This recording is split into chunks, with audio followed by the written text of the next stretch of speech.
E&G, that's what we'll call it. Yeah, it's ENG.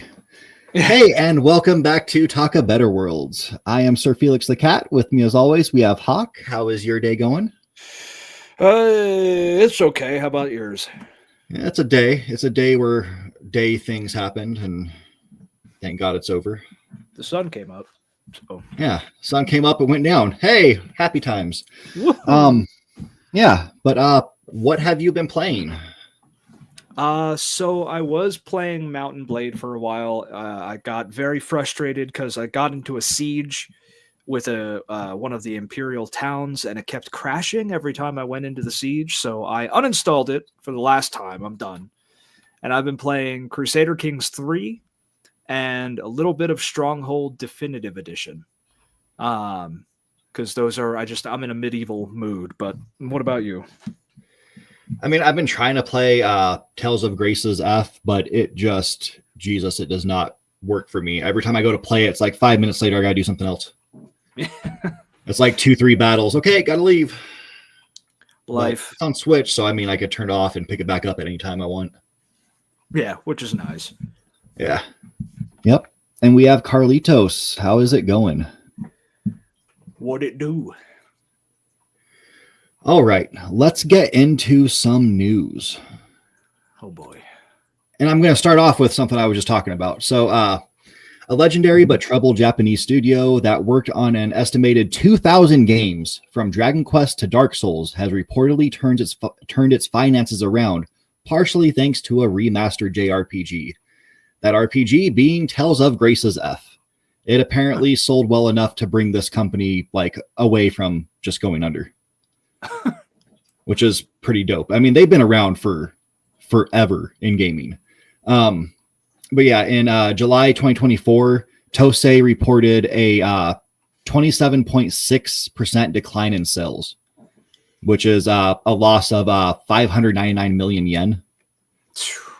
Yeah, they were doing bad. But yeah, so hey, one good game came out, what people have been waiting for.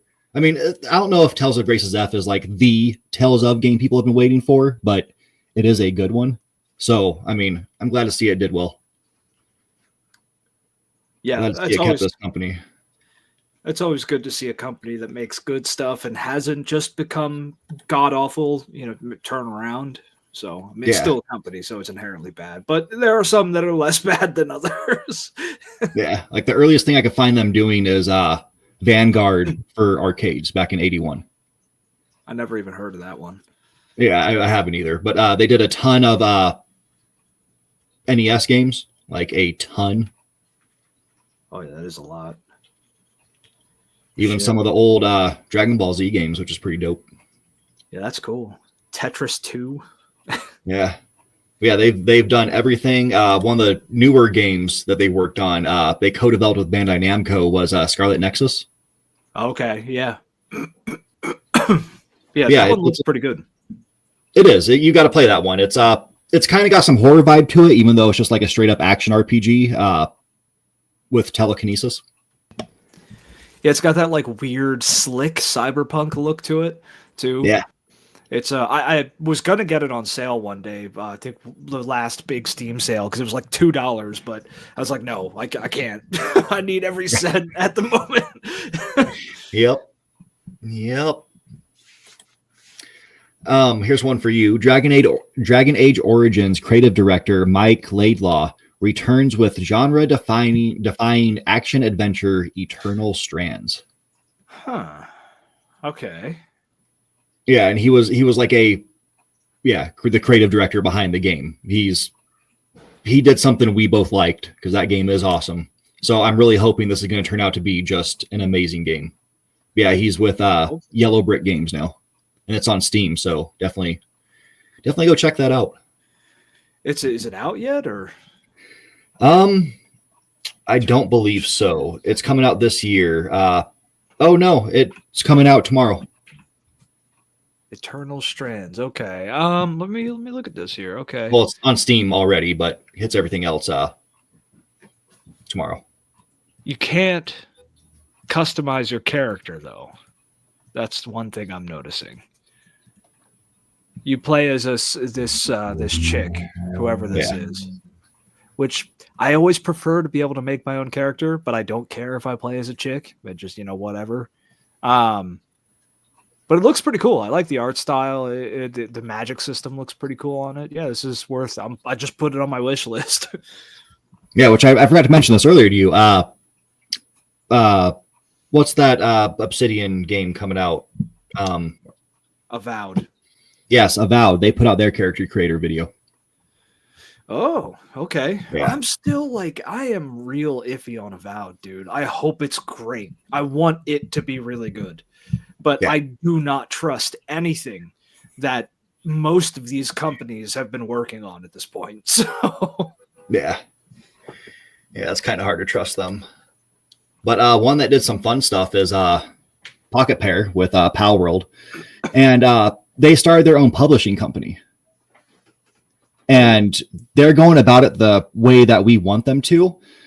They're all about giving devs the financial freedom to make the games they want. We give you money, you make game. I mean, that's how it should be. And it should be a group of people who also are gamers and or care about the artistry of video games, not a bunch of old suits that don't give a shit about what's being made, but just look at, ROI. So this will be cool that if they actually give money to people they're passionate, they give money to passionate people, we get good stuff, Yep. And the good thing is they're not going for big studios. They are going for indie studios. They teamed up with the studio behind Tales of Kenzura Zhao, or however you're supposed to say that. I believe it's Zhao. That sounds right. Yep. Yeah, they're going to do a horror game with them. They're going to be publishing it. Sweet. So I'm kind of looking forward to that. I just want to see what they do. Yeah. I'm always down to see new indie weird stuff. There's a lot of indie horror games, but in my personal opinion, not many of them are really good, and some of the best ones are the most obscure shit you've never heard of. Yeah. So I'm always interested. I really like horror games. Very difficult to play because I get real scared, but I love it. And I'm interested to see what they do with this. Yep. And then good news, the head of WB Games is stepping down, and the first person to mention Suicide Squad gets a cookie. Because I mean, you put out a failure that big, you're done. They're gonna convince you to leave. So he's out, and I don't think anybody's really sad. I mean, it's sad that someone lost a job, but for the stuff that he's put out that we know of, which is this one game, God, doesn't look too great. I mean, are they wasn't that game $60 on release? I believe so. It was more than it should have been. It should have been free. Yeah, I was gonna say, are they refunding people? Because they should, dude. I legitimately feel bad for anyone who paid money for that. I saw it coming a mile away. I think the moment, because I think you told me when this game was announced, I'm like, it's gonna be shit. Day one, it's gonna be shit. Yeah, I was just hoping we were gonna see a good story and get some videos that I could just then watch instead of playing the online game. That's too much to hope for at this point from these people, dude. Which sucks, especially with this studio, dude. Warner Bros. Sucks. I hate Warner Bros. All right, let's be real, they suck. But they've made some amazing stuff in terms of games. I mean, even movies, but specifically in games, they have some of the coolest games behind them, like the Shadow of Mordor, Shadow of War games and shit. They have systems that they've put behind trademarks or copyrights or whatever that nobody else can use. So I love them, but I hate them. Yep. Yeah. That Nemesis system. They're never gonna be forgiven for that one, for locking that up. Dude, they made a gift from God and then put it behind Fort Knox. And then we have new Captain Planet series announced. I know you're excited. Oh, I'm excited. Dude, I used to watch Captain Planet when I was a kid, so I'm actually kind of unironically excited to see this. Yeah, it's coming out as a comic book first, but I have a feeling that if it sells well, we might actually get a new cartoon. That'd be crazy. I like the way he looks too with his beard and everything. Yeah, he looks pretty cool. Yeah, that'll be an exciting one. But yeah, it's being done by pretty decent people too. David, who was behind Space Ghost and Cable, Okay. and then the art will be by the guy who did Van Prellen Pathfinder, which not the Pathfinder game, but comic. Okay. I mean, it'll be interesting to see what they do with it. I mean, Captain Planet is kind of like inherently cheesy, you know what I mean? It's like Captain Planet to me is in the same category of superheroes as like Aquaman. You know, like how do you make that cool? How do you Well, I really want them to go political with it. Oh yeah, they Like, have go way deeper than they did with the old stuff. They have to, and this is the perfect time for it too. Like, dude, you're gonna put out a Captain Planet comic book series at a time when the planet is falling apart way more rapidly than people thought it would due to climate change. You know what I mean? So yeah, snow in Florida. Yeah, snow in Florida. You got like, dude, it dropped to like 1 degree here for 2 or 3 days. You know what I mean? Like that hasn't happened since I think like what? When I was in middle school, which yeah, well, was, I mean, we were in the negatives. Like we were hitting like -5, 6 at night. It's crazy, dude. Yeah, that was a chill that just wouldn't leave. Yeah, it was bad, dude. And then more news you're gonna like. Disney's being sued. Good. They're being sued over Moana 2. Moana, whatever you call it. Moana, I think. Because basically, it's not really Disney themselves, it's more of DreamWorks. So this dude actually wrote this script for the lady who is now head of DreamWorks years ago, because he was trying to get his like screenplay turned into a movie. Yeah. And yeah, she took it and then nothing ever came of it. And then she left the company and now she's with DreamWorks. And what do you know? It's the same story we're going to see in this movie. God, dude. So this like is beat for beat.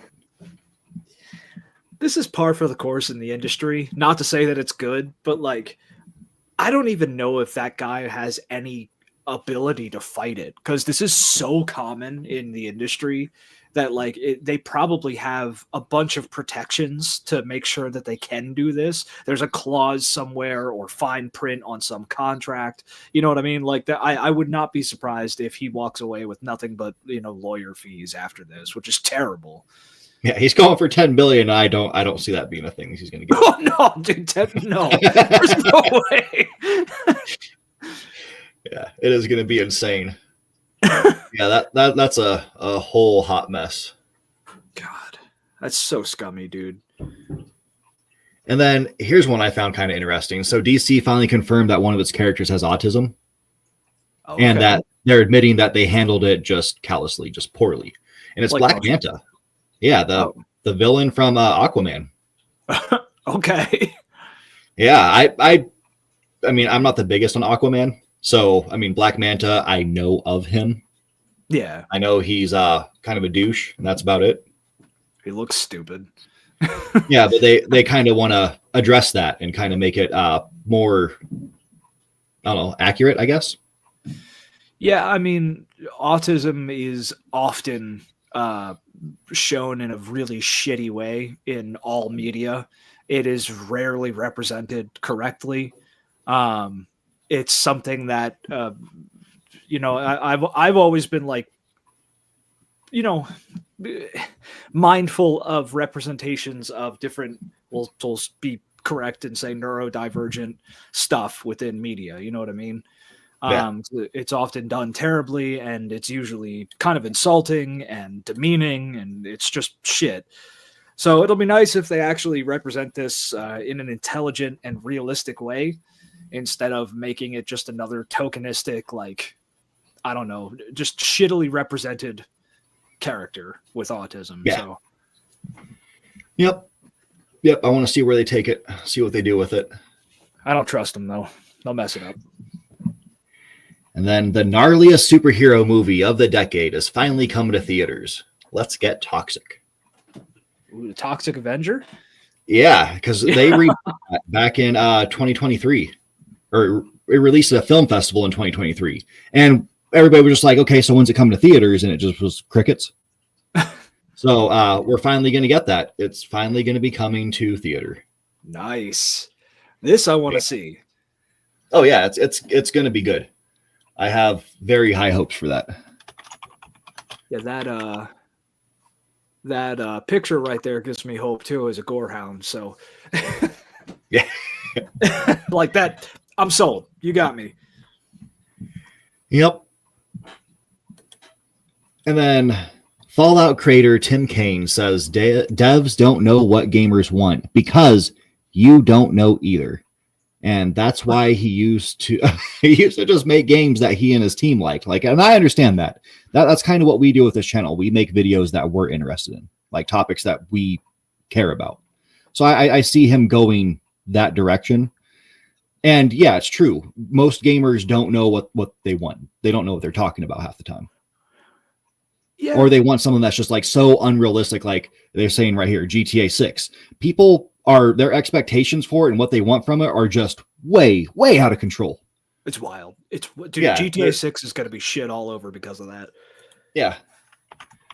No, I love Tim Kaine. I think he's one of the first, if not the first, like openly gay developers in the gaming industry. I mean, the dude, he's like, he goes back decades at this point. He's a legend. He created Fallout. Like he's contributed so much to the gaming sphere before Bethesda arguably just shit all over his work. Although he won't say it because he's too nice of a guy. But I am subscribed to him on YouTube. Actually, I like to watch his videos because he has really good points about the industry and how stuff works behind the scenes. And he's right. I think most people don't know what they want with anything really, and they just instinctively knee-jerk react to stuff with games in particular, and movies too. And I think that fans are the reason why most franchises go to shit. That's a hot take. Well, I mean, it's true though. Look at a game that has come out, I mean, in the past like maybe 10 years that just got terrible reviews online. Like all these YouTubers or other people came out and just bashed it. And I'm not talking about IGN because if it's not like Call of Duty, Madden, they're probably going to give it a low score. But a real game like what's that one? Guardians of the Galaxy. That one got trashed online. And why? I don't know why. If you listen to the reviews, they never played the game. They never played it. They watched the movies. They're mad at Disney. It's trash game. That's what it all came down to. Yeah, no, I think we talked about this before. Like a lot of reviewers, when they say some stuff about games, like you and I mean, I don't know about you. I do this. I think you might do this too. I'll play a game and I'll beat it. And then I'll go watch the reviews on it. You do that? I mean, I'll at least get somewhat into it, like a couple hours. Okay, I've done that too. You get like decently far into it and then you watch some reviews on it, like non-spoiler shit. A lot of the times when people talk about like big reviews, big people on YouTube, online in general, when they talk about some of these games, they say stuff that's like, did you play it, dude? Like, did you actually play? Like, what is it? I'm going to name drop Luke Stevens. Oh, God. When he talked about in Assassin's Creed how you can't climb downward. I'm sorry, what games have you been playing, bro? Because, like, what? You just have to jump off and die each time. You can't climb down, dude.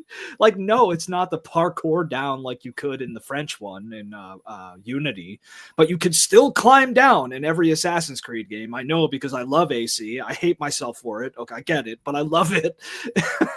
Yeah. And it's stuff like that. You see these people, they allegedly beat these games and they walk away with takes that just seem totally wild. And it feels like they didn't play as much as they say they did.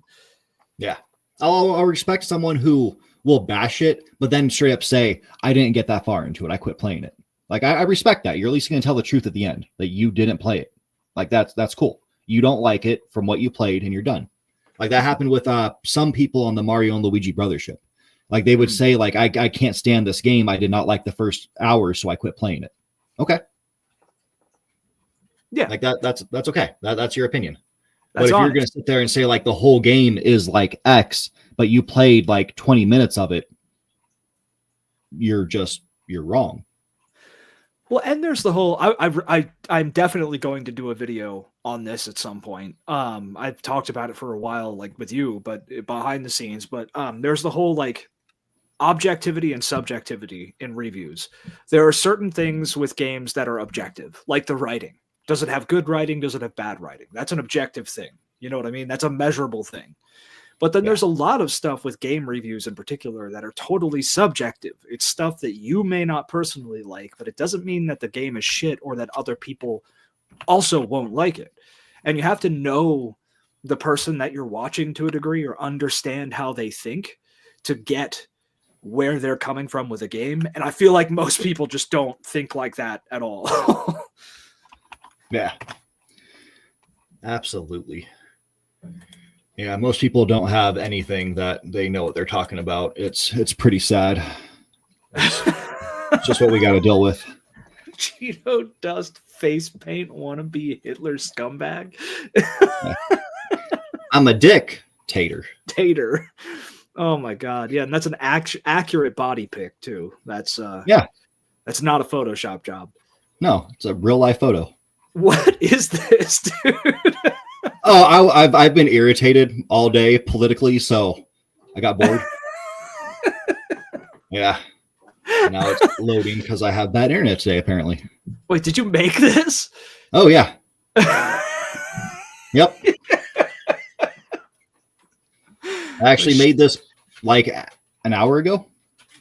And then it froze. Including this casino. Oh, dude. Meme magic, dude. Don't even get me started on his shit tier businesses, dude. This guy is such a scumbag in terms of business practice. Well, with everything, but if you look at just business practices, dude, he is so bad. Yeah. Oh man. I wish it would play the rest, but it's just gonna lag out on me. Error occurred. Yeah, I also went on to talk about how he liked to cheat on his wife while she was pregnant, and then it was with a porn star who then later confirmed that he has millimeter Peter. A mushroom dick. Yep. I can believe it, dude. His fupa probably covers all of it. That's part of the problem. Yeah. Can't see it. Cannot see it. Our lovely commander in chief. Yeah, commander in chief. We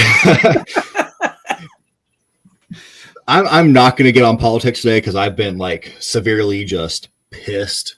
Oh, it's going to be bad. This would be the poll stream if we talk about it. Yeah, it's going to go bad. Like I gotta not focus on politics today.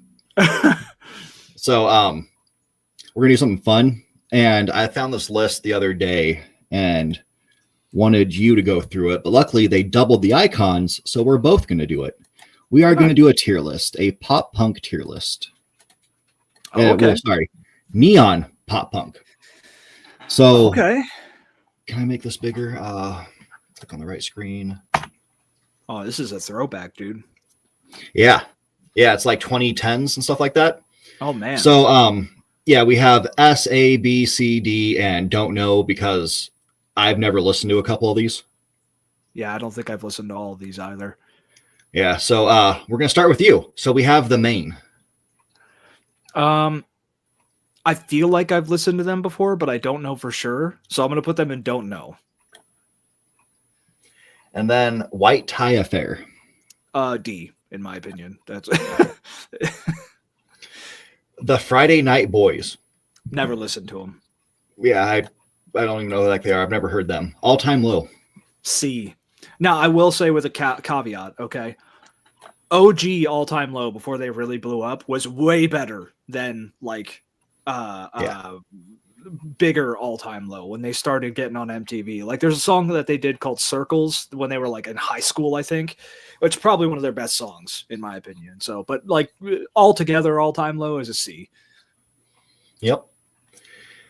Cute is what we aim for. B. Definitely a B. And then Mayday Parade. Yep. S. All day, dude. Mayday Parade is like the emo anthem for sure. I love Mayday Parade. I will always love them. So S tier. And then Danger Radio. I've never heard of that before. Right? I was thinking the same thing. Like, I have no clue who this band is, like, at all. I've listened to the main. They're not terrible. They're not terrible. Ann Arbor. I'm gonna say C, personally. Every Avenue. I don't know them. Yeah, another one that I feel like I should, but I don't. Forever the Sickest Kids. B. Go Radio. Never heard of it. What is it? A band or like a? Yeah, it's a band. Okay. Cartel. A. I love Cartel. Yep. Boys Like Girls. I'm also going to say A. Hit the Lights. D. D. Yeah. What? Personally, What? it's just a D. I don't know. We the Kings. That's going to be shit. S. Put them in S. Right. I love We the Kings. Hello, Goodbye. S. Dude, for sure. All day. I love Hello, Goodbye. Yeah, let me just throw mine up there. I'm giving All Time Low. I'm going to put him in B. His voice is too good to drop low for me. They're all really good. They're very talented. Here's one that didn't come up for you. Something Starship. Oh, Cobra Starship. That's like a... Oh, Cobra. That's a C. Okay. I was like, what is this? For me, Cobra Starship would be like a D, but it's kind of like a super group of a bunch of people. A bunch of the individuals in Cobra Starship I really liked. Like, really, really liked. But altogether, they had one song that blew up. It was a song from the movie Snakes on a Plane. And it sucked. So I'm going to put them in D. All right, that works. I'll keep them there. I mean, I know I've listened to them, but they weren't memorable. Yeah. I'll agree with you. As for cute is what we aim for. I saw them at Warped Tour one year, and they put on a good live show. Yeah. Mayday Parade has to be an S. They are wonderful. Ann Arbor, I think they're influential. Mm-hmm. But yeah, put them at C. I love that band. Go Radio isn't terrible, but they're going to go in D. They're not as good as some of these other ones.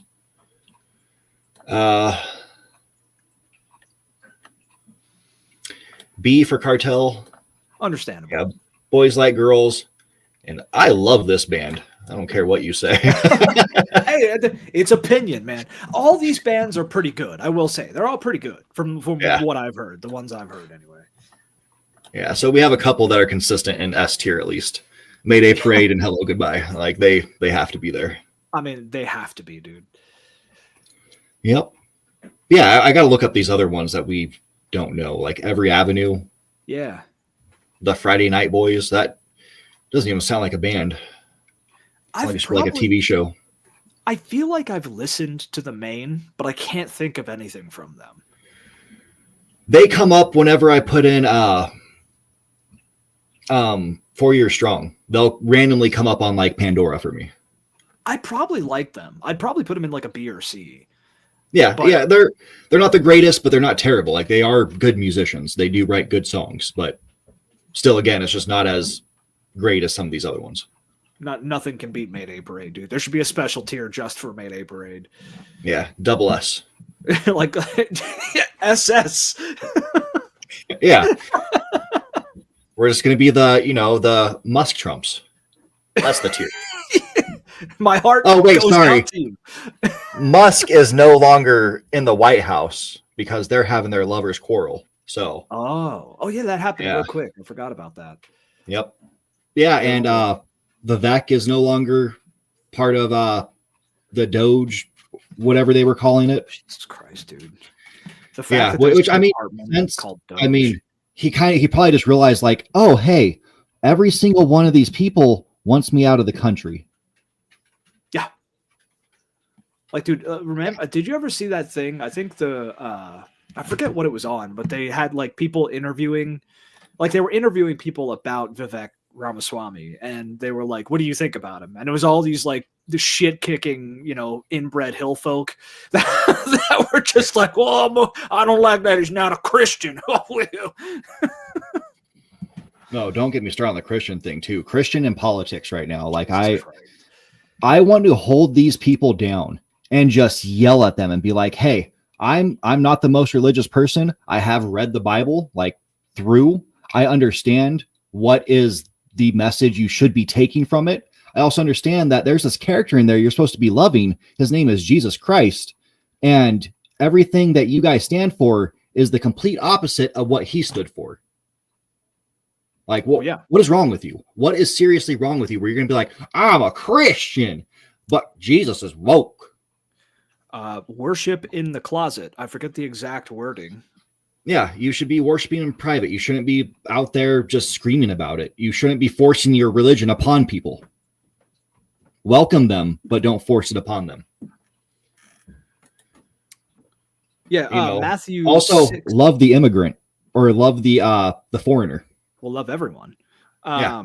But Matthew 6:6, I think. What does it say? But when you pray, go into your room, close the door, and pray to your Father who is unseen.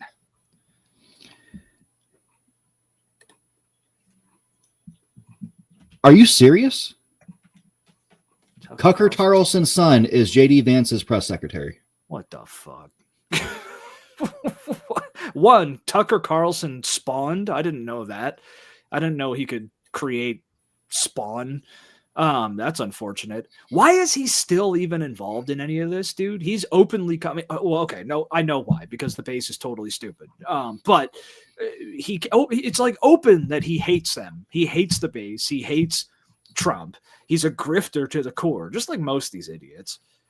Yeah. But are these people just willfully ignorant on that, or do they think it's all fake news? Is that it? Putin pays too well. Yeah, that's. Yep. Yep. What it comes down to. Putin pays too well. You're right. You're right. Well, I mean, did you see the Russian grocery stores? Yeah, they have bread, dude. Yeah. Fresh bread. Oh, I can never get this. Bread. Dude, that was such a sloppy blowjob. It was so apparent. What is DeepSeek? DeepSeek. Yeah, what is that? I noticed you said Hale DeepSeek when you came in here. This should be fun. Oh, is this that stupid AI thing they were working on? I have no idea. Oh, no, this is... Oh. Chinese artificial intelligence company? Yeah, let's go ahead and share my screen. I didn't know about this. It destroyed the NASDAQ? Ooh. Yeah, that's what I was just seeing. Good. Oh, I hate New York Times. I seriously hate New York Times. The second I get it up, it pops up with that. Okay, thank you. Well, hey, if it's messing with the stock market, then good. I mean, I will never say China is good. China is not good. They are a god-awful government. I feel terrible for their people because their people are put through hell every day. But if something the Chinese government did messed up our stock market, I'm not going to say I'm upset about it. Yeah. No,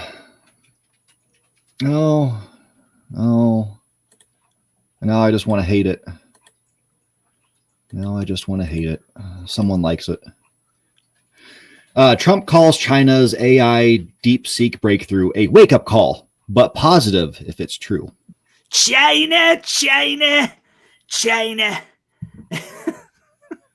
Dude, I'm still mad at him too. I mean, last week I was freaking out because I would have to change my editing software. And then, because he got elected, they were like, oh yeah, we're just going to open it back up, and it's opened. And then he comes out in an interview a couple days later. Yeah, it's not worth saving. Yeah, come on, dude. Yeah, so I'm the Friday I'm just switching my editing software. I'm just going to the other one, and I'm not going to deal with it. Yeah, anything that involves this joke, I'm just not dealing with it. Yeah, Carlito said that the OpenAI dude spent billions for OpenAI to make it, and then this guy comes along and just makes something that pisses all over OpenAI. I want to believe that, but you cannot trust anything that comes from China. Anything. I would not be surprised if the Chinese government threw like billions of whatever the hell their currency is, I forget, at this project before it came out. I would not be surprised if that happened. And they're definitely going to keep it on the DL because they are always looking for an international win. And they want to win minds over desperately to the point where they pay people so much money to be what they're called. They call them white monkeys. It's Westerners that will basically just act like idiots and suck China's dick all the time, so people can think that they're really good. Yeah, their soft power is rising. It is rising. That is a real war that is happening right now. Is the fight to let people to try and make people understand that China is not the good guy that they're trying to present themselves as. And it sucks because a lot of people on the left get swept up in it because they haven't really read many books about actual politics and leftism. And they just think China socialist, or China communist good. And they get swept up in that. And it's a hard fight. This is an actual war. Yeah. And it's a less expensive method to do AI. Now, here's the thing they're not mentioning, which bothers me. Using ChatGPT uses like a just insane amount of water to keep it like going. Yeah. And the fact that he's saying it's a positive, that means it's a negative. Like it's got to be terrible. It's got to be the worst thing we could ever have for the world. And I was reading the sentence. I had to read it, or the statement. I had to read it like 3 times, and I still don't get where this idiot's coming from. And that's good because you don't have to spend as much money. I view that as a positive, as an asset. So I really think if it's a fact, if it's true, and nobody really knows what it is, but I view that as a positive because you'll be doing that too. What does that even mean? Like, what is this idiot saying? Who knows, dude? I don't even think that whole thing doesn't make any sense. He's fucking gone, dude. He sometimes made sense in his first term. Sometimes. I'm not saying he was right or it was good, but like he was coherent sometimes in his first term. Since Biden was in office these last 4 years, like anytime Trump has come out and said anything, it's just been gobbledygook, dude. Like I have no idea what he's even trying to say half the time. All I know is windmills are giving us cancer and it's killing the wells, so we got to get rid of windmills. Yeah, and dude, then windmills. All you had to do to take out those fires in California was just release the water. Well, yeah, just let the water out, dude. Why are we holding the water back? Yeah, it's to save those little fish. Yeah, they're doing it. Well, it was New Scum. Yeah, New Scum. I will say his nicknames for people are pretty funny, but that's the only thing that's good about him. Yeah, if he even writes them himself. I mean, he was the same one who was doing Meatball Ron, and I loved that one. But then he was like, no, that wasn't me. I didn't do that. Oh, really? That's what he claims. Well, then he definitely didn't do it. He's way too proud. Like even the stuff he doesn't do, he says he does. So like if he said he didn't do it, he didn't do it. Well, he also liked it as sanctimonious, and I think he probably realized that one sounds like a bigger word, so it makes him sound smarter. Yeah, even though it's dumb. And Meatball is more of his level of intelligence. That and like just standing there is his level of intelligence. It's close, but a little above his level of intelligence. Like, God. Oh, and here he is talking about crimes. Yeah. Yep. Violent crimes. Well, dude. Let's talk about crimes. Let's talk about Trump and crimes. Because, he's never committed a crime. He doesn't have all these felonies. No. He's not a human piece of trash. No, man. No. God. It's all fake news. It's made up. This is what happened, dude. This is why we should have turned the internet off. This is like part of my whole like spiel, dude. We should have turned the fucking internet off because this is what we get. This is what we got. Social media and all this shit has destroyed this planet and destroyed our species. Okay. And this is what we got. Everything's a meme. Everything's a joke, but everything is deadly and we're all divided. and you got people who can't even put a coherent sentence together in office. I mean, look at like do you ever hear Reagan's speech when he left office? No. I hate Reagan, but full disclosure, I think he, honestly, arguably the worst president in U.S. history. Arguably, there are quite a few there, but in terms of like long-term economic effects that we're still feeling, it's on him. But he had, I think, dementia before he left office. His mind started to slip. Okay. Yeah. And when he left office, he did a like farewell speech. You should listen to that speech sometime.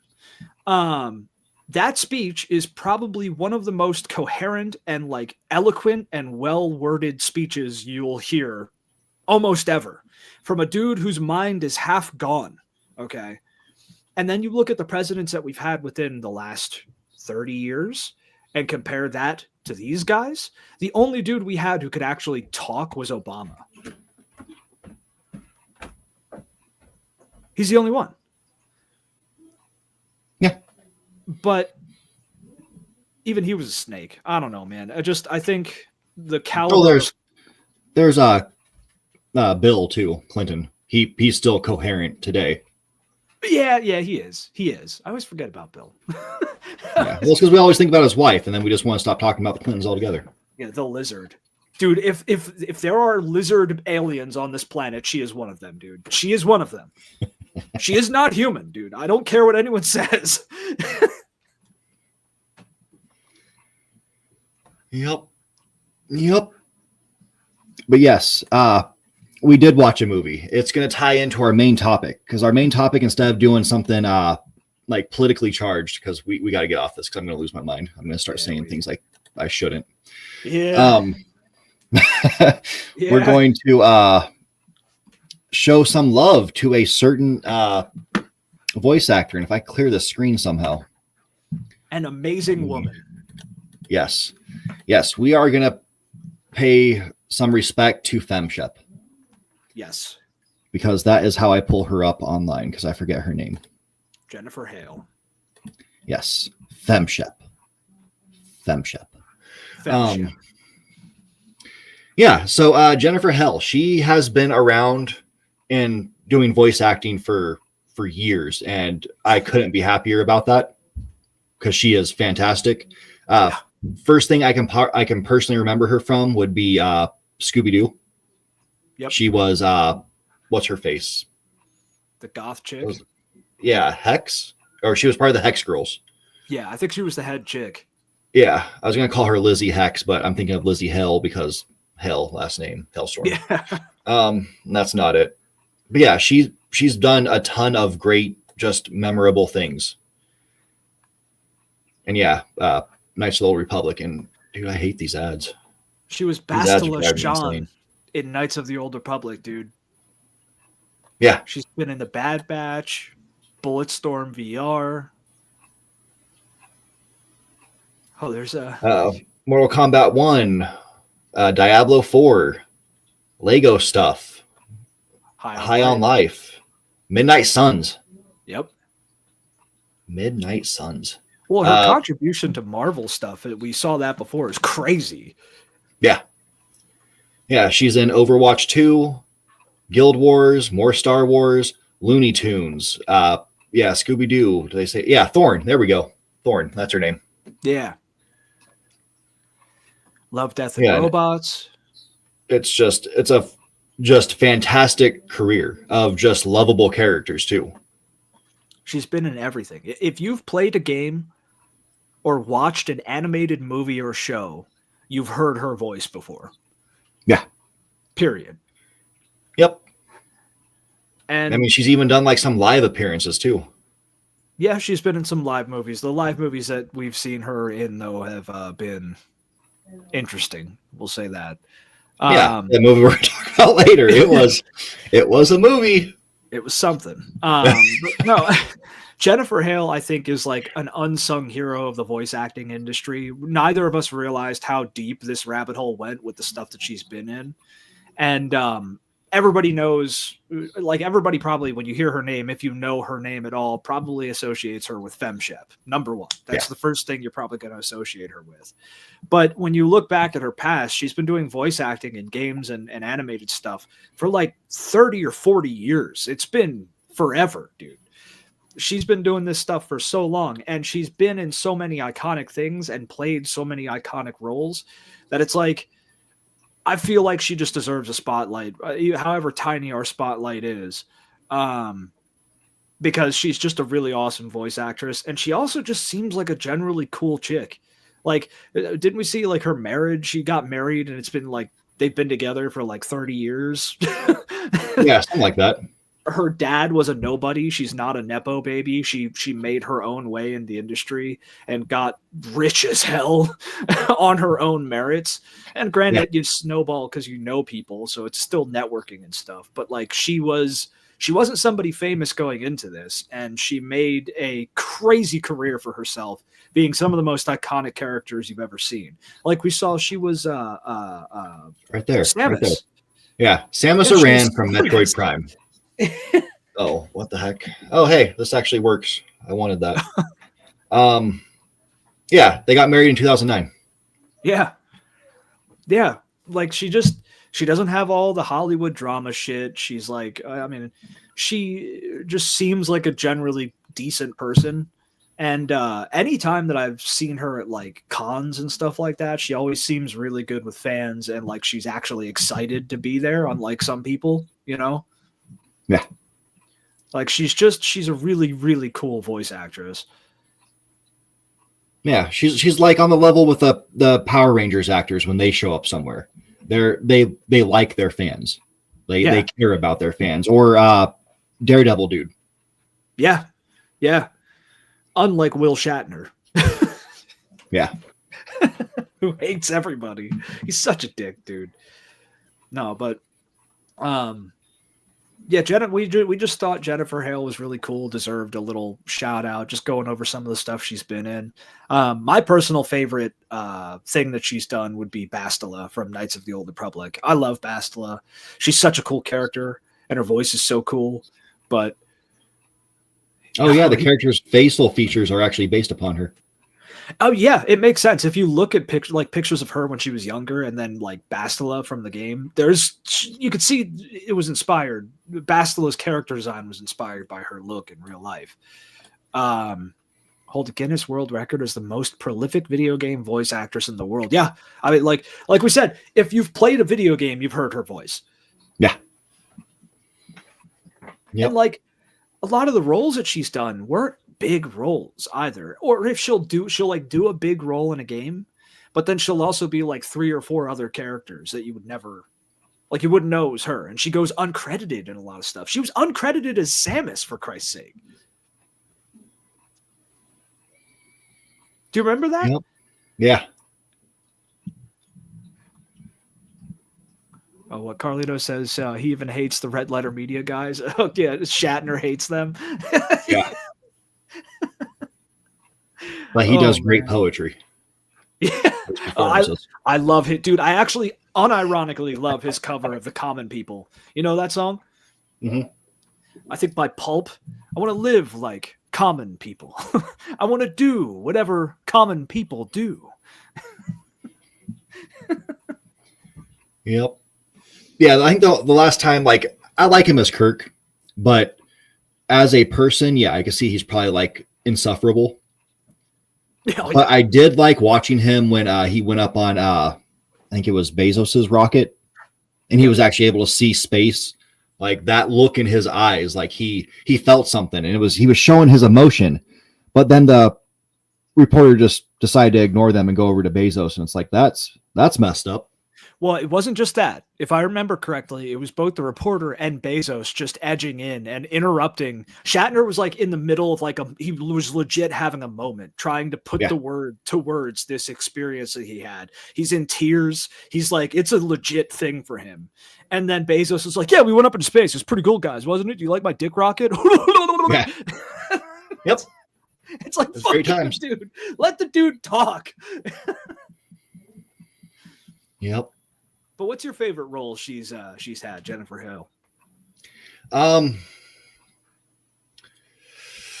So that's tough because like once I found out she was Samus, like that kind of took it. But then again, I used to watch Powerpuff Girls when I was younger. Shame. And she was Mrs. Keen. So it's like I kind of want to say that. Dude, have we talked about the connection between Samurai Jack and the Powerpuff Girls before? I'm not on the show. I forget if we did. Like I'm sure we did before. Yeah, but so I can justify. Well, one, it doesn't matter. Anybody can watch anything. Stuff like that, like gender association with shows are stupid. Watch whatever you want. But I really like the idea that the Powerpuff Girls and Samurai Jack are based in the same universe. I think she might be a connection for it too. What was she in Samurai Jack too? I believe so. I could be mistaken, but I think she was. Oh shit, dude. When was Samurai Jack? Oh hell, I don't know. Oh, she was in Blops too. Oh man, Syndicate. Oh, A voice on The Office. uncredited again, dude. She goes uncredited in so many things. Yeah. Gears of War 3. Faraday. Okay. Oh, I'm way too early. I gotta go, or I gotta go back. Yeah, man. way back. Oh, yeah, she was HQ and SOCOM in the SOCOM games. That was a big one for me too. Yeah. Oh man, Bard's Tale, Shell Shock. Yeah, she was the woman in orange dress.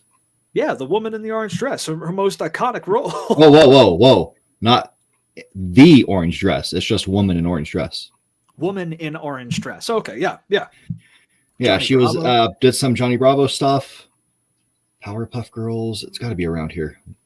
The OG Hobbit game. Samurai Jack, right there. Right there. Yeah. Yep. She's a connection. So Jennifer Hale is the link between Powerpuff Girls and Samurai Jack. Confirmed. Confirmed same universe. Yep. We now know. Finding Nemo. Yeah, she played Dory in the game, which I think that's the better choice since we found out the other person is complete trash. Satan incarnate, dude. Yeah. Dude, she is so evil. Ellen DeGeneres is legit evil, man. Yep. Gotham Girls, Metal Gear Solid. Yeah, that's what was shocking to me. Metroid Prime 1, uncredited. Well, I mean, I guess like Metroid wasn't a thing, and then it became a thing after the first game. You know what I mean? Well, I mean, this is the first 3D first-person shooter one. So this is later.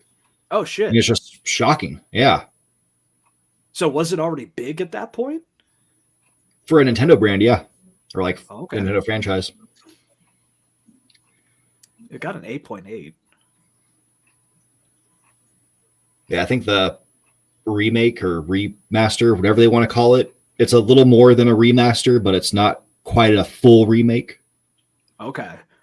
Yeah, I think it did better. Yeah, that's the thing is like some things were freshly made and other things were just remastered. Yeah. Which would you prefer for an old game that you love? Would you prefer like what they did with what's it called? Freedom Fighters for PC. They bring it to PC, they bring it to modern systems, they upscale it for resolution. So it has widescreen resolution support, but they don't change a thing about the graphics or the story or the gameplay. Would you prefer that? Or would you prefer a total like Final Fantasy style remake? Oh no, I don't want anything ever to do a Final Fantasy VII style remake. Like no, never again. Never again. They ruined that for me. I don't want to see that. I would like to see it, to be completely the same game remade in a new updated engine with better graphics. Like I would like to see that because I mean, one of the things that got announced over the weekend, or it might have been Friday, was Sega renewed the what was it called? The copyright to Skies of Arcadia. Yeah. Which gives everybody hopes like, oh, we're going to be getting that. Because so far, Bandai Namco's been doing that with the Tales of games. The same exact thing. First, you see it come up there like they renewed the copyright, and then you get an announcement for the games being remastered. Yeah. I mean, or it's kind of like what the fans are doing, the fan dev team for what's it called? Sky Oblivion or Yeah. Skywind, where they're taking the old game and just kind of porting it to a new engine, which sounds way easier than it is. Yeah.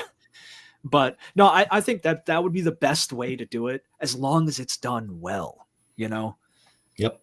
Yeah, don't go changing stuff that doesn't need to be changed. Yeah. Keep the combat the way it is. Keep the same voice acting. Just clean it up a little bit and just port it right over. You know, I'm even okay with updating the combat for some of these games because some of these games, if you go back and play them again, it's rough. It's real rough combat wise. It depends on the game you're playing. So if they do that, like port it to a new engine and everything, keep everything else the same, but update the combat, I think that's a good path too. Yeah. Absolutely. I want to see what her first thing was that she did. Didn't she do TV shows back in the day? Yep. So it was A Father's Homecoming, In the Heat of the Night, Traveling Man, and Flipper. And that's a video game. Flipper. Yep. That's the way to do it. She played Kim, whoever that is, in the game Flipper. Oh, dude, and I forgot about this show. SWAT Cats? Yeah. Yeah. It is a 10 out of 10 show. This 8.4 is a lie. What the hell is Love Potion number 9? She played a catty woman. Oh boy. Yeah, a movie that I was supposed to be somewhat connected to the old song. Oh man, that sounds like shit. Because I know I've seen it, so I'm pretty sure they played that song at least twice in the movie. SWAT Skeleton Warriors, Princess Jennifer Lightstar. Oh man. Carmen Sandiego. Skywalker, so we're going to be Lightstar. Yeah, Lightstar. I forgot she was in Carmen Sandiego too. Yep. Mortal Kombat. Yeah, man. You've definitely heard her voice before outside of FemShep. If you've been around for longer than like a year and you've played anything, you've heard this chick. Yep. She played in my TV show. Yeah, the Twisted Tales of Sir Felix the Cat. Yeah, there's throughout the Sir. I'm not sure what's going on there. Oh yeah, I put the Sir in there. The Dark Eye, the Tick. Yeah, she was in the Tick. I remember that now. Yeah. Wing Commander Academy, dude. Wing Commander is an iconic game series that just kind of died, and everybody's sad about it. So for her to be in, I didn't even know she was in Wing Commander. I didn't see that last time, so that's crazy too. Like she's been in so many things that blew the hell up down the road. Yep. It is quite awesome. It's a wonderful career to be able to go back and just look at everything she's done. Yeah. And I hope she keeps doing stuff. She seems like she's still going strong. I mean, she's on Disney's payroll. She's still doing games and stuff. So she better be in that Exodus game, dude. I want to hear her voice in Exodus. Yeah. I want to hear her in something. I mean, how upsetting would it be if they bring back for Mass Effect 4 if they do come with it, like if BioWare doesn't go under, which sadly it looks like they possibly could be just completely shut down. But what if they did do like the whole thing that we don't want to bring Shep back, and they don't bring FemShep, or they bring FemShep and don't use her again? I wouldn't buy it. I love Mass Effect. It's one of my favorite games of all time, and I consider all three of them one game because that's just the truth of it. Andromeda, it's decent. People shit on it more than it deserved. It did deserve shit, but it did not deserve all the shit. Andromeda is decent. Patching did make it better. Yes. Oh, yeah. Patches made it a hell of a lot better. So Andromeda is good now. That's the caveat for that. Mm-hmm. But it's nowhere near as good as the main 3 games. But I love Mass Effect. I play it almost annually. Like I will go back and beat Mass Effect 1 through 3 almost annually. If they make Mass Effect 4 and bring back Shepard, I don't think I'm going to buy it. Yeah. It'll be a slap in the face. It's more than a slap in the face, dude. I spent my formative years, okay, like, and this may be stupid, okay, but I escape a lot with video games. It's escapism for me. And I really love games with really good stories because it helps with that escapism. And I love role playing because I could be that character. I don't make myself in role playing games like a lot of people like to. You know what I mean? I like to. I mean, I always make myself. That's why I play as like this big, super macho, shirtless guy. Yeah, well, yeah. I mean, There it is, butt all day. you know. But no, I like to be a new person in these games. So when I play Mass Effect, I do the default Shepard look, and I play not as me, but as somebody else. I play as him. So with these games, what was I going to say? Oh shit, where was I going with that? I don't know. You tell me. Oh hell, man, this has been happening a lot lately. I've been stressed. But it's escapism. Escapism. What am I? Shit, man. I hate when that happens, dude. I hate when that happens, man. What was I saying? Oh, god damn it. It's escapism. If I can't escape, I don't want to play it. I think that's where I was going with that. I don't know. Man, that's going to bother the hell out of me. Well, yeah, and the whole story thing, and they're going to ruin a story. They're going to straight up ruin a story from your childhood. That's it. Yes. So, okay, it is escapism for me. I played Mass Effect 1 through 3 through my formative years. I grew up with these characters. I grew up with Shepard. I grew up playing this story because back in the day, you had to wait. You had to wait a couple of years before the next game came out. It wasn't an annual thing. So we grew up with these characters, and I became. It's not like they're fake. I know they're fake, but like you love these characters for who they are, just like you love a book or whatever. They are real. They are real. No, they're real. They're really real. No, it's happening right now. No, but you grow to love these characters, and when Shepard dies at the end of 3, spoiler alert if you haven't played one of the best series of all time for some reason, but when Shepard dies at the end of 3, even if you get the cutscene where it shows him or her taking that breath at the end with like the perfect cutscene. Every other ending they die. Okay, if you bring Shepard back, that is a slap in the face to us as players and the character, because it means that they died for nothing. Why did, like, if they could just come back, why did they die? What does their sacrifice mean? It means nothing. They didn't actually sacrifice themselves. Maybe they thought they did, but they could just come right back. So that sacrifice carries no weight. People can't live on thinking of the memory of the person that gave literally everything to save everyone else, Yeah. And that's just, it pisses all over that ending. I mean, The ending was bad enough as it is. They got better with that free LC, but like, I would be so mad if they brought Shepard back that way. Yeah. Yep. They just shouldn't bring him back. I kind of do want like a hologram statue of him, and he says like some lines, something like that. And that's about it. Well, did you hear the theory about the one character? They show an N7 character in the teaser stuff. Have you heard the theory about who that is? I thought it was supposed to be what's her face? Liara? Yeah, there we go. No, so Liara is shown separately. This character is a new character. Face is totally concealed behind a helmet.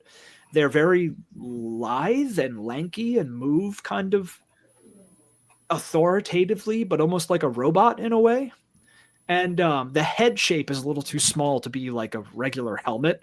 And then so I don't think it's Legion, because I think they show, or Legion, the Geth definitely have something to do with the next one for sure. Like they might be the main antagonists of the next one, because in that first promo picture they put out, they're standing in that crater and it looks like a Geth. There's also bodies of Geth in the crater. So the Geth are for sure having a huge part in this, and Legion may be a part of that. But people speculate because of item descriptions in the worst game made in the last couple of years, Veilguard, for the armor that this character wears that you could get in the game. Based off of the descriptions, it implies that it's the armor of an old friend, but they're not quite back like you'd think they'd be. So people think that this thing may be a robot that has Shepard's personality in it, effectively. So it's like digital resurrection. No. Yeah. No, don't do that. It's better than bringing him back, but I don't like it still. Yeah, like why can't we move on? Just everybody needs to give up and move on. We should have done that in the last election. We should have given up and just moved on. Don't go back. Given up a long time ago. Yeah. Yep, we should have had someone new run. It should have been Sir Felix the Cat. I hear he would have done great things. Well, see, you can't vote for a third party because a third party never wins. Why does a third party never win? Because we're told a third party can't win. Because you don't vote for the third party. Yeah. We're not going to vote for it because that's what we're told. Is like constantly throughout life. Like if you vote for the third party, you're wasting your vote. But if enough people voted for that third party, you know what happens? One of the other two parties is not going to win. Yeah. Which, by the way, because I know nobody knows history at this point, but that's happened like 4 or 5 times in American history, like U.S. political history, where a third party has won. Never. Could have started the process for a viable third party. Yeah. Bernie. No, okay. Dude. Okay. Why the hell is nobody talking about how the DNC fucked Bernie and stole that election from Bernie when they ran Hillary? Because it was Bernie who was winning. It was Bernie who was lined up to win. It was Bernie who was going to be picked by the people. Bernie had the majority support. He should have been the nominee. But Clinton gets it. Yeah. The person nobody wanted. Nobody wants her, dude. Like I voted in every election since I've been 18, except for that one. I was like, no, it's not worth it now. Like you have a joke and a terrible joke. Well, yeah. That was it. That was our choices. You can lose or lose. Which way do you want to lose? You get a fresh piece of dog shit or an old piece of dog shit. But either way, you're still eating dog shit at the end of the day. But the whole lesser of two evils, like Vosh said, I'd rather pick 99% Hitler over 100% Hitler. Well, I'm sorry. Picking 99% Hitler isn't going to change dick, bro. Okay? Yeah. Yeah, it's going to be the same thing. Again, what do I call him? Joe, nothing will fundamentally change Biden. Okay? Nothing will fundamentally change. No matter who we vote for, nothing will fundamentally change because we're playing at democracy. You could have gone for Kamala, who then said she would basically change nothing. Yeah. Dude, they gave her such a freebie in the one interview. Like, so where do you differ from Biden on, his stance on the Israel-Gaza situation and, stances on all the things that everybody hates him for? Where do you stand with him on that? She could have been like, oh, yeah, I disagree with him completely. But, I agree with everything he said and I stand by it. So for the most part, yes. Where I'm at, it's very... Well, I'd say they're more typical blue, while I'm more like, I don't have my scale with me. I actually drew a scale on a cardboard roll, like a paper towel roll once. You have the right, and then you have MAGA, who's like far, far, far off to the right. And then you have regular Republicans, which are like just a smidge behind them. And then next to them, like very close, you have the Democrats. And then if you go off like 2 miles to the left, you're going to have the center. Yeah. And then go on for like the next year and a half, just keep traveling, and you're going to hit me eventually. And then go on for another 10 years and you'll hit me. Yeah. But we could say this, like we live in a swing state. We live in, I'll say the swing state. Really, it is the swing state. And it's kind of really split down the center. And where we live, like where I live right now in my immediate area, it's nothing but Reds. Nothing but Trump. But yeah, you're not in full on. I mean, I moved out to full on MAGA country effectively, but I keep quiet. I don't put political signs out front because I don't have anybody in office or running that I would ever put a political sign out for. So the most they may see is a black and red flag out there, but I don't think anybody will understand what that means. Well, I mean, if you don't want them to understand it, just put words on it. Oh yeah, you can't read. No, but I am personally a syndicalist. That is my political stance. I read quite a few books on it, and it clicked in a way that nothing else that I've ever seen has clicked for me. I'm for unions. I think the union is the backbone of our fight against this system, and I think that we need to put our differences aside as much as possible to fight this system as it is, being a corporate kleptocracy, and figure it out through the strength of unions. I think, general strike or the forbidden R word. Yep. Oh man, I'm just thinking when I grew up, like the first time I started to get involved in politics was with George W. Bush in his first term, his first election. And at that time, I lived with my grandparents, and like the majority of my family was pretty well into, we're going to support Bush. Like he's the right way to go. We're Republicans. And then I took it upon myself to look this up. Like that election, I did as a kid. I mean, I had no say in it. I supported him mentally. I supported him. I talked about it with my friends at school, because we were all asking each other, so who do you support? Even though we knew nothing about it. But then after that, before his next election, I had spent time actually looking into it and being like, oh God, no.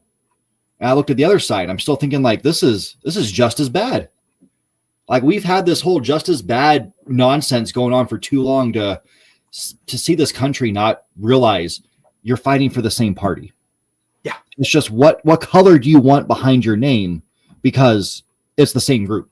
They're all buddy. They all go to the same little hangouts, soirees. Look at Obama talking to Trump at Trump's inauguration and all that stuff. Look at Biden talking to Trump as well. They were all buddy. And then Trump comes out the next day and is like, oh yeah, I'm probably going to go after him because he didn't pardon himself. It's just a joke. They're all dumb. It's fake. It's nonsense. And it's so frustrating because people want change. People want something good to happen, and we can't get it. And then we have just complete dumbasses who are going to sit here and be like, oh yeah, well, we need to drain the swamp by electing the swamp. You elected the swamp monster. What are you thinking? What are you thinking? Can you think? Yeah, they're not. That's the problem. God, and watch out, because if we say that both the political parties are the same, people are going to wind up attacking us. Oh, this minuscule little thing that the Dems did, and this little minuscule thing that Biden did, and Biden was the best president of our lifetimes because he did one thing. I'm sorry. I said this before to you. When people say that, oh, Biden was the best president of our lifetime, that's like getting punched in the dick every day when you wake up in the morning, okay? And then for 4 days, you get punched in the mouth instead. And then you're like, man, getting punched in the mouth is the best thing I ever had happen to me. That was pretty great. It's like the metric of measurement that people have, the expectations that people have are so low that they look at Biden and think that he was good for us. And the problem is that people are swayed by the whole bullshit that the system puts out, making you think that these minuscule scraps and crumbs that they give us occasionally are what's worth fighting for. And it's not. Yeah. I mean, here, I'm going to be a Democrat for a second. I got you something. I'm going to save you. Here's your penny. Here's your penny. Oh, wait, no, and then sorry. Here, I'm a Republican. Goodbye, penny. You have to take it back. Yeah. What a dumb fook Joe Rogan going on about the conspiracies of the powerful elite while literally platforming the Yes. Yeah. Dude, Joe Rogan's a joke. He's a joke. Yeah, I've hated him for quite a while. Quite a while. I don't think he's bad. I think he's bad, but I don't think he's morally bad. I just think that he's stupid, and I think that he just legitimately doesn't know better, and that if he didn't have a bunch of money involved with everything that he says, he would probably be a kind of more agreeable dude, because he used to be. If you look back, he used to be. But I think there's too much money in it, and there's too much politics happening around even him. and he's just kind of turned into a dumb shit. Well, I mean, you also have the announcer. I saw Kalinske talking about this because at one point, like I kind of had a chuckle when he said it. He was like, "I would like to see Stephen A. get into it." The sports commentator, Stephen A. And it's like, okay, Stephen A. would be funny to see in debates, but the whole time I'm thinking like he's still Republican. He's too far to the right, like way too far to the right. And what's he doing now? Sucking up to MAGA. Huh? Well, it's because at this point they have to. Kyle marrying that crystal ball. Oh, I got opinions on Kyle, bro. I got opinions on Kyle. I used to watch Kyle Kalinske a lot, like way back in the day when he was just some like kid like me. I used to watch him a lot, and I really liked him. But in the last couple of years since he married Crystal Ball, and I don't know if she has anything to do with it, I'm not going to blame anybody for it. But Kyle has lost touch, dude. He has lost touch with reality. This guy thought that Kamala was going to win Florida. Yeah. Was going to win Florida, dude. Like, what are you smoking, my guy? I mean... Oh, I mean, she was going to win Texas, Florida, all of them. Yeah, it was a sweeping win. Like, this is the best case scenario. Yeah, but like, she's going to take Florida. No, like, what are you on, dude? And then he's talking about how like we need Jon Stewart to run for president. No, we don't.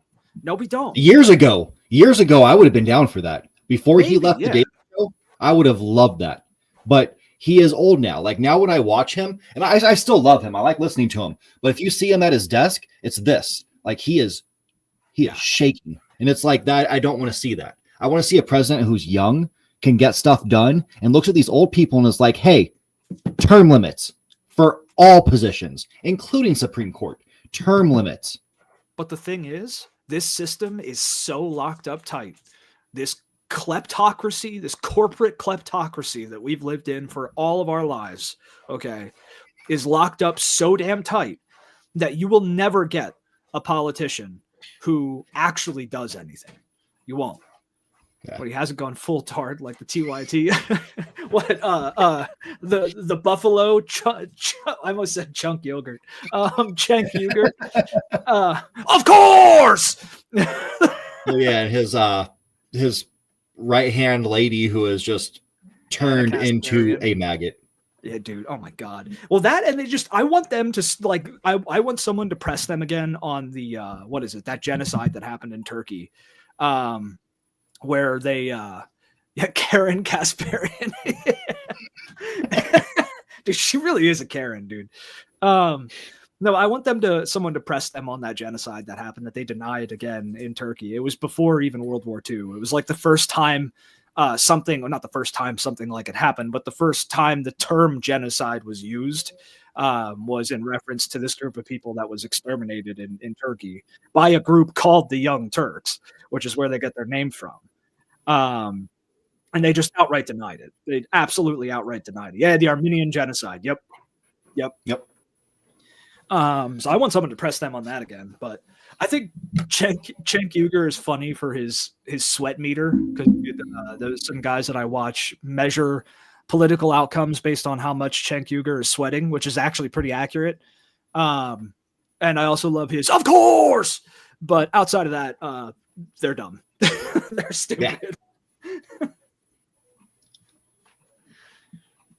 Yep. Which he hasn't done good, of course, in a while. Yeah. Well, I mean, we'd have to watch him on Piers Morgan. He's on there all the time. I feel like it's almost weekly he's on there. I'm glad we kicked him out of this country, dude.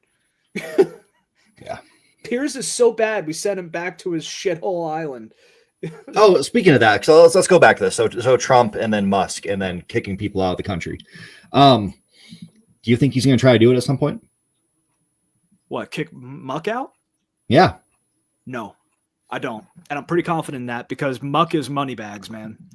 Like Trump has a shitload of money and he could con his base every day, which he does usually anyway. Like he's good at scraping money out of his old ass base. But like the actual cult 45ers. But Muck is way too valuable just for the money and for what he can do. Like if I was involved in politics, I wouldn't suck up to Muck, but I would do everything I could to not make him an overt enemy of mine because of the power he wields with his money, dude. The dude could buy countries. So I don't think he's going to kick him out. Sorry, he said he watches Political Punk. Political Punk. Trying to see who this is. Former rock star, actor, director. I will definitely check this out. Yeah, I'm going to subscribe. I'm going to check them out. They don't have many subs. Probably means they're good. Yeah, they're probably great. Oh, did they talk shit on what's his name? Hassan? I hate Hassan Piker so much, dude.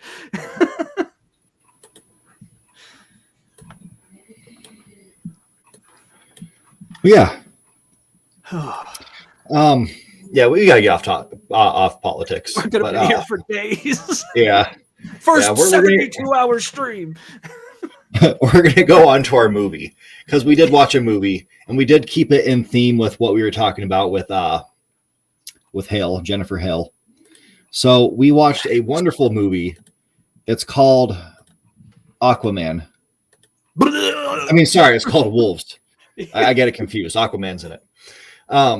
Yeah, we watched Wolves from 2014.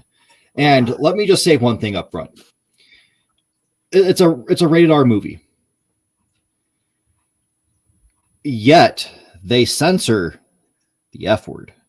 Well, and it's so jarring, like absolutely jarring when they do it. It's like, why? Why did you do this? You show blood, you say everything else, but that word you censor. Well, I looked this up. They also censored more gore and an entire sex scene. Yeah.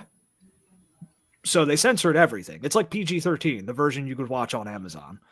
Yeah, it doesn't make any sense. But yeah, this is a movie. The plot to it is somewhat decent. Like for a story about werewolves, it's somewhat decent. It's not the greatest, but it does feel like a made-for-TV movie. Better than Twilight. Not all of the acting was terrible, but a lot of it was. Like there's an older guy in it. I think his name was John. Like that was his character's name. He wasn't bad. Like I liked him. Yeah. Yeah. But and Aquaman, Momoa, for the most part of his career, he's had one character, and that is Momoa. Yep. And he looks like this in everything he's in, pretty much. He played himself. That was whatever. Big tough guy. Main guy. I don't know. I don't know what they were doing there. I hate the main actor, dude. He's so weird. He's trying to be something he's not. Yeah. He's trying to be this like tough guy Momoa type. Like Momoa can pull it off. I don't think he's a great actor, but he's not. He's a good guy in real life from everything I've seen. Like he seems like a genuinely good guy. I just don't like his roles that he's in most of the time. But this Lucas Till guy was told to basically act like Jason. Yeah. Like Jason Momoa, and it's not him. It doesn't work for him. Yeah. Yeah, it was an interesting choice. A lot of things were an interesting choice. There's a lot of cheesy, just absolutely cheesy, dumb things. Like they go, it's about werewolves, and they go to Lupin Ridge. Yeah, Lupine Ridge, yeah. Yeah, and it's like, yeah. Are you serious? Like, are we serious? That's about as on the head as Corvus Corax from Warhammer 40K. Yeah, like I was telling my wife, like I was like, hey, I want you to watch this movie with me because it's listed as a horror movie, so maybe you'll like it. But I'm going to give you a heads up. It's got terrible reviews, as you can see here. Like it's a 5.3 out of 10, 16% on Rotten Tomatoes, and I don't know what their scores are like, so I'm not even going to comment on Movie Insider.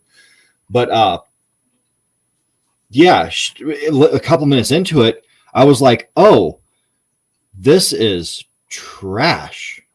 And she was like, I kind of like it. And then her opinion changed as we went. But yeah, Stephanie Hale is in there. She's in it for a whole 30, 40 seconds. Jennifer Hale? Yeah. Who did she? Yeah. So who did she? His mom. That's what I thought. Okay.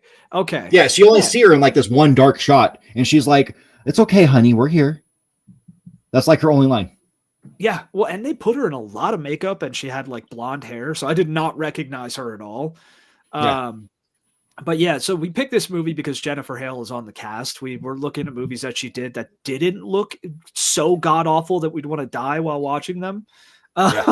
So this is probably one of the best movies she's been in, to be honest. And it's tolerable. I'll say we've watched way worse shit. The story is okay. It's campy, but it's okay.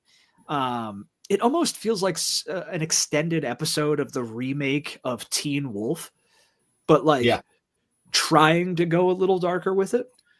And it was okay. It just didn't, it was missing something, and I don't know what. A lot of the actors and actresses in it were decent. Some of them were not so decent. Some of them were not very good at all. I recognized a lot of faces in it. And Jason Momoa did good in it, but again, he was just Jason Momoa with contacts and a goatee. They used prosthetics for the wolves, which is, I appreciate that. It was all prosthetics, makeup, and suits and stuff like that. So I appreciate that, but it's naturally going to come off as kind of corny. So, and like when you have a movie that involves werewolves, like American Werewolf in London, if you're familiar with that one, this doesn't hold a damn candle to that. Like that movie is leagues better with everything in every way. Its transformation, the werewolf itself, the story. So in a world where those movies exist, movies like American Werewolf in London, this just doesn't hold up. And I think it's a movie from 2009 that came out a little too late. Yeah. And now let me talk about the one mess up I saw that irritated me right away. But I can't have things that are just like jarringly bad. Like you guys screwed up. Who's supposed to be keeping track of this thing? So the kid starts off and he's the star quarterback of the local football team for the high school. And it's a high school town, so everybody loves him. And he's playing in this empty stadium. Like there's nobody in the bleachers. I don't know why they're saying like it's a football town and there's just absolutely no one there. But he gets a late hit, like someone hits him late, and he has the football on him. And he flies back, and you see the football go, and it flies. It flies away from him. Like it lands 12, 15 feet away from him. And the very next shot, he's laying on the ground holding it. Yeah, that was dumb. And I was like, what are you doing? Why would you do this? That was bad. What was the point of even having him get the football again? It has nothing to do with the rest of the plot. Like what's going to happen the next 10 seconds has nothing to do with it. Fuba. That's why. Yeah, it just irritated me. It's like I can't stand things like that. It's like it reminds me of the first thing I thought was the cigarette pack in Sicario. Yeah. But Sicario, oh god, that movie, dude. Yeah, that was a great movie, fantastic. Oh god. And yeah, that's what makes me mad about this one. It was by David Hayter. Hey, he's not bad. It blows my mind. Blows my mind. He's an interesting guy. But he's done X-Men. Decent things. Yeah. Like the first X-Men, X2, like he's got good movies behind him. Yep. What else has he done? The Scorpion King? Oh, okay. Well, that one was awful. Yeah, well, I mean, you can blame him probably. That and the CGI. Yeah, he did Watchmen too. Yeah. Well, I mean, the CGI was better in Scorpion King than it was in the Mummy film with the Scorpion King. Yes, it was. Because that was trash. That was upsetting. I love I still love the Mummy movies, but that was hard to watch. I actually like the Scorpion King. It sucks, but I like it. It's one of those like I know it's bad, but I'm still gonna love it kind of movies. Yeah, absolutely, absolutely. But this one I don't love. I don't think the review scores are fair for Wolves. I think surprisingly, I think the review scores are a little low. I think IMDb is the closest, but Rotten Tomatoes at 16%. That's too low. It's not a 16%. Yeah. I mean, Google was very friendly to it. Yeah, Google seems real friendly. I don't know what's happening there. It's not that good. But it had an $18 million budget, which is actually not much. Even for that time, it's not much. I would give it like a 5.5 to 6 out of 10 if we're doing hard number scale. Yeah, a 6. A 6 for me. It's not mid, it's above mid. Because at least I do like the plot, like how they did everything with the characters connecting. That part seemed legit. And also, they did kind of build it up at the end for it to have a sequel. Yeah, they did. Which never came. Never will. Yeah. The campiness worked in its favor this time, too. Like sometimes campiness is a total detriment, but this time it did actually help the movie, I think. And that's because of the nature of werewolf movies. They're always going to be kind of stupid, but yeah, it worked for this. Yeah, they did some cool things with the werewolves too that I appreciate. And it also bothered me because I was still thinking about politics. I've been on a politics rage all weekend. But they did the whole, like, there's pure blood and there's the ones who were bitten. And the pure bloods are always better. And it's like, come on, stop this. You're just going to set me off. You're going to make me think of this stupid Cheeto. No, I liked how they did that. I understand how hating it because of that context. That's because that's stupid. But talking about pure blood and shit. But I did like how all the time and everything with werewolves are either like a curse from a god, or they're they're like you have to be bitten to be turned into a werewolf. But in this one, if you're bitten, you're turned into like a half werewolf. And there are people who have just always been werewolves, like forever. They even have the lineage thing at the end where it goes back to like the beginning of time, where it's just the big families who have just developed into werewolves and nobody knows why or how. That's just how it is. And I liked how they did that. Mm-hmm. Yeah. There's cool little things tucked in this better than mid movie. Yeah, slightly better than mid. Yeah. Yep. It's worth it for the cheese, I'd say. Yeah. Brotherhood of the Wolf. I'm going to tell people, like, don't watch this. So, yeah. Give it a shot if you're interested. If you have, like, an hour, what is it? Yeah, hour and a half to kill. Yeah, it does overstay its welcome, though. I will say that. It's a little too long. Yeah, there's a couple scenes that could have just been straight yeeted out of it. Yeah, Carlitos asked us if we've watched The Brotherhood of the Wolf. I have. I fucking love that movie. It is so good. Oh, it's a French movie. Yep. It's what is it? Like Bloodborne, the movie. Yes, that's what I was thinking of, was this picture right there. Yep.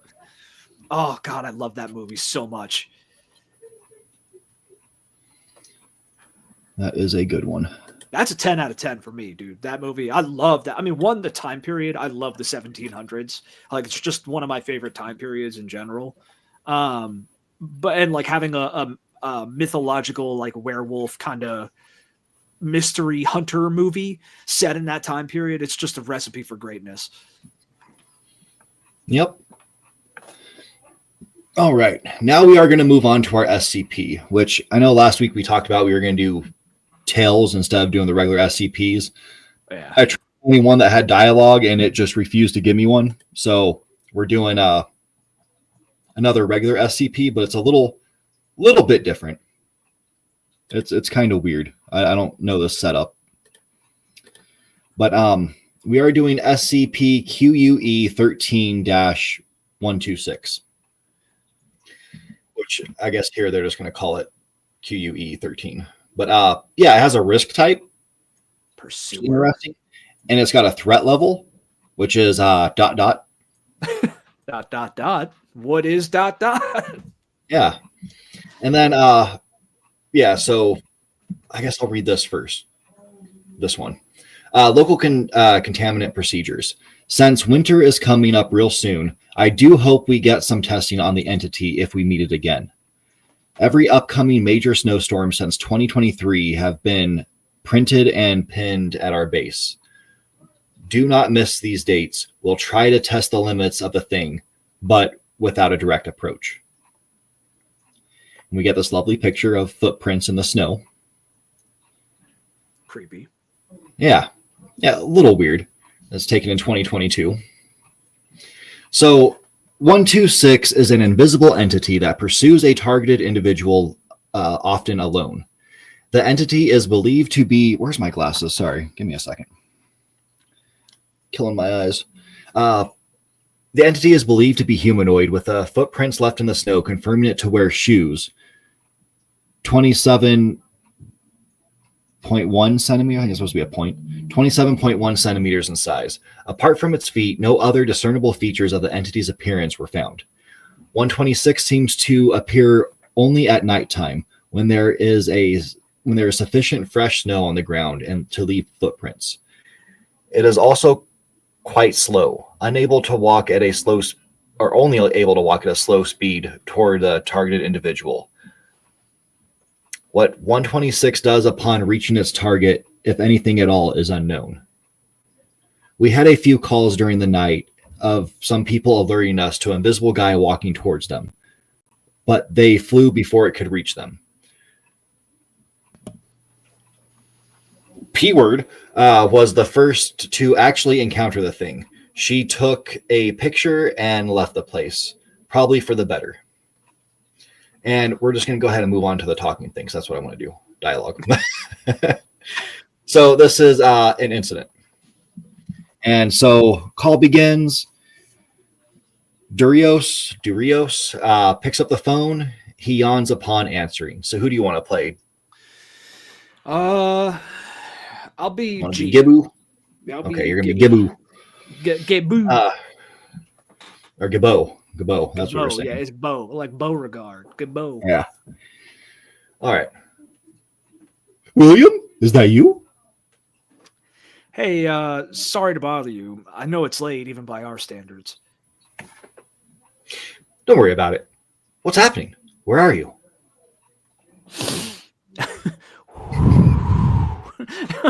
I met 126 again. You know, the invisible teleporting pursuer. Oh shit. Did he do anything new? No, nothing peculiar. I was heading back to work and got to my front door. While I was searching for my keys, I heard some steps coming fast. Actually, yeah, it did have something new. I think it's faster now. Without having any time to react, I got teleported. Are you all right? Fine, yeah. There's just this slight snowstorm going on. I would have asked P, but I can't do that. I would have asked P, but I'm closer to your home right now, somewhere between Barry and Jerry's Street. I can't say for sure. I don't have my GPS on my phone right now because of the other information eater anomaly from last week. Yeah, I remember it. I'm getting in my car. Don't move. Don't worry. I'm not planning on.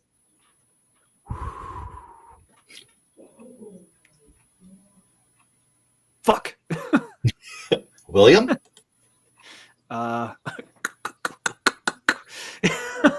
What's going on? Tell me. It's 126. It keeps. New call. Are you all right? Where are you? I'm still all right. 126 kept following me. I think the teleportation ended the call. Fuck. It was faster than a car. How? No clue. Might have to do with the amount of snow on the ground. The storm is also getting stronger and colder out there. I'm between Suave and Garnier Street, I think. All right. I'm coming as fast as I can. I'll call others to help. Don't tell me it's already there. I see it in the distance. I can't even bother running. It's fast, John. Okay. Here's what you're going to do. Go directly to the 126 page and edit in a picture of your current location every time you get teleported. That way, if there are other Foundation members around, we'll be able to get you home fast. You get me? All right. We'll see if that works. See you later. Yep. And then I die. And there's his pictures. Yep. End of me. There's like picture 4% battery left. So what? It's just a thing that teleports people? I should mention that we've called the police, told them you were lost. They're searching with us with the information from this page. We will find you, William. Nah. Yeah. No, you won't. It's La Fontaine. I recognize it. I'm driving close to there. We're getting there as fast as I can, William.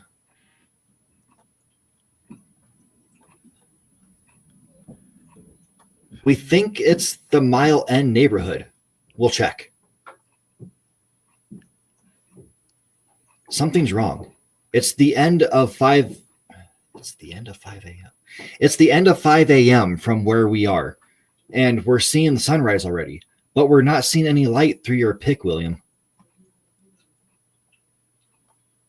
Where am I? Oh, you're supposed to be reading all this stuff. Oh, yeah, that's all right. Yeah. Lost somewhere dark. Yeah. William, it's morning from where we are. Do you want me to read it? You can. All right, my battery's almost done, of course. I couldn't ask for better. I tried climbing one of the trees. The fourth branch gave up on me before I could have reached a high place. At least the snow is here to soften my fall and let 126 gently reach me. Of course. Fuck you. 4% battery left. If you guys want to save me, it's now or never. Unfortunately, I'm stuck in the middle of nowhere with no flashlight, so good luck seeing more than me through the pick. My surroundings are nothing but darkness blacker than black.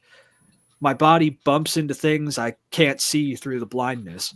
The exception is the snow. It helps me walk. I see white through the... Oh, Lord. Excuse me. I see white through the black. Oh,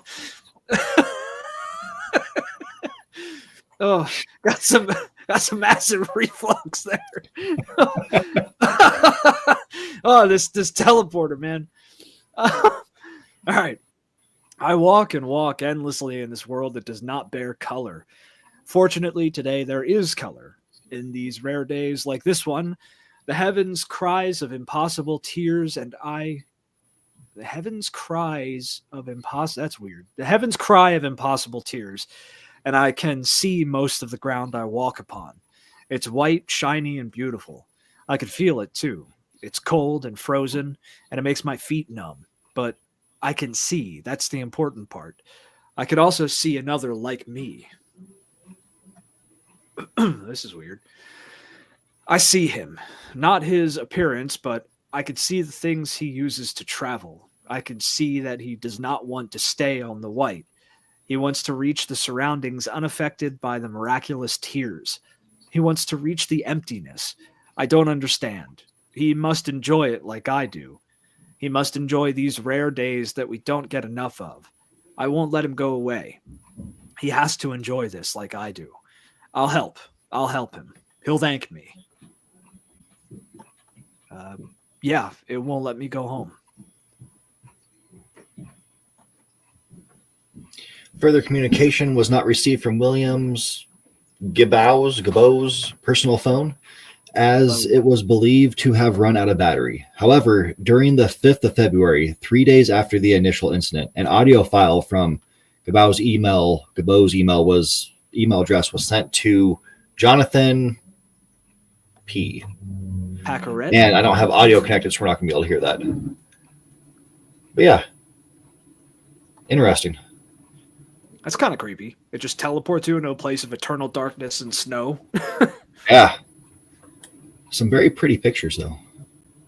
Pretty, but still kind of ominous given the context. Yeah, like it starts off like decent. Like it's, okay, whatever. Just a park at night in the snow, parking lot in the snow, street in the snow with cannon building. And then it starts to get weirder and creepier, and then it just goes straight downhill. Well, it looks like Carlitos is saying he's got to run. Oh, yeah. Yeah, thank you. I'll try to not let them get to me because they will drive me insane. But yeah, thanks for showing up. Yeah, thank you. We have a good one. We'll see you next week. Stay safe. Yeah. But yeah, that was a interesting story. I like how subtle this one was. It's not like some crazy weird shit. Like it's creepy, kind of like how the Blair Witch is creepy, in my opinion, where it's Yeah. like you don't see anything. There's nothing like it's nothing overtly apparent, but it's something has made this guy teleport to a place where it's always dark and it's snowing and he knows that he can't go home. And it's just kind of like the acceptance of that, but it also seems like he's kind of losing his mind a little bit. Yeah. Oh, this is a new one. Oh shit, that is new. Or well, last edited. So Yeah. it was at least 37. recently edited. Yeah, because it takes place, starts in 2022, but it talks about 2023. So yeah, it's at least a year old. Unless they started off at 2023, I don't see them doing that though. Yeah, probably not. That was a good one though. I actually like that. Yep. I'll keep on looking for more ones that are dialogue heavy because I like that. I like doing that. Well, it's funny. I clicked that link for the tail one twice the last show or afterwards, and it gave me dialogue ones each time. And then you click on it, and it doesn't give you dialogue ones. Yeah, mine was like I pulled up and it's like two lines. It's like, okay, I don't want to do this, and it's not like talking. It's just one person telling a story. That's not what I want. Yeah, that's not really it. But yeah, that was what we had for the show this week. Yeah. Yeah, so we have videos that went out. I put out one today talking about that lovely rumor about games going to be costing $100 because of GTA 6, or at least that's what apparently certain dev studios are thinking or hoping for, which I'm guessing their names are like EA and Activision and Square Enix. Yeah. Ubisoft, because we want to play the next live service game and pay $100 for the game and then get bent over and raked for more money. I said raked raked over the coals. That's what you meant. Yeah. I mean, I did say raked. I just left it there. Yeah. More. But yeah, it's not a good thing. We need to definitely hope that doesn't happen. That just sounds disgusting. If that happens, I'm just not buying games. Like, I'm not buying AAA games if that's how it goes, dude. Yeah, I mean, if I do buy a AAA game, it's going to be when it's on sale. Yep. I'm going to wait. It's not going to be right away. Deep Steam sales, and I'll buy it for like $3 in 2 years. Mm-hmm. That's how I'm going to play it if that's how it goes. Yeah, or like I buy Steam games. I just bought Witcher 1 and 2. Yeah. Brand new games. Yeah, they're brand new to me. I mean, I've seen Witcher 1 once. I've never seen anything on 2. I don't even think I've heard people talk about 2, to be honest. I hear people talk about the first one and the third one. That's about it. The Witcher's popularity really kicked off with 3. Like 3 is where it really blew the hell up. But I will say, 1 is awesome. I like the combat in 1. I think it's pretty cool. It's kind of like a more intuitive version of the Dragon Age Origins combat, where you're not like every click is in a swing. You click and you go through a couple of swings. The cursor lights up and then you have to click again to get like a faster swing next time. So you time your clicks effectively. But it's simple but difficult, especially because you have to use different stuff to fight the monsters. But The Witcher 2's combat is fucking god-awful, dude. I hate The Witcher 2's combat. Oh, God. It's so bad. I'm going to look forward to that. Yeah, it's bad, dude. The Witcher 3 perfected it. Games? Is there what? A way to like cheese the games? Yeah, there's a couple things you could do. Like, you'll just have to understand what you're fighting, learn its moveset. Dodge is going to be your best friend, and you have to get used to, like, there's kind of like a delay, and it's not input lag, but there's kind of a delay in your attacks. It's not like, it just doesn't feel right. I don't know how to explain it. When you hit the attack button, it takes too long for you to make contact after you hit the button. And then, you'll die in like one hit to most things on almost any difficulty. It's not even like, I don't even play it on that hard. I play it on normal or whatever the hell. And most things will just obliterate you in The Witcher 2. So Oh, and you can't then- take potions unless you're out of combat. Oh, so there's Yeah. no healing during combat? No. There is like Okay. regeneration that you could get, that you could improve, but you could only do potions before combat. All right. Well, I just found out this SCP was created on October 13th of last year. Oh shit, so it is pretty new. Yeah, we're probably going to stick to this series for a while. It's a whole series of When the Sun Goes Down. Oh, okay. Like kind of somewhat related. It all has the same theme of when the sun goes down, humanity is alone and to face abnormal phenomena. That'll be cool. Yeah. Again, as I was saying before I decided to go off topic. Yeah, that was all we had. And until next time, you guys take care. Stay safe.